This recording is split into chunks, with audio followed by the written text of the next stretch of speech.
这是绿共。妈妈说立法院的事情，你还不说我没兴趣？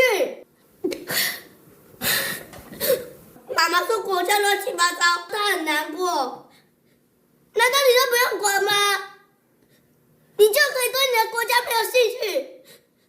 那国家乱七八糟，我念书有什么用？这是红共。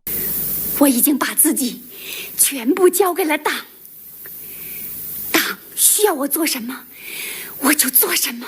妈妈，你是党的人，我就是党的孩子，以后党叫我干什么，我就干什么。这是绿共。自己的国家自己救，自己的立委自己办。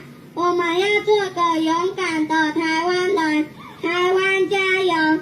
一支筆，能分鐘救台灣；一支筆，能分鐘救台灣。这是紅共。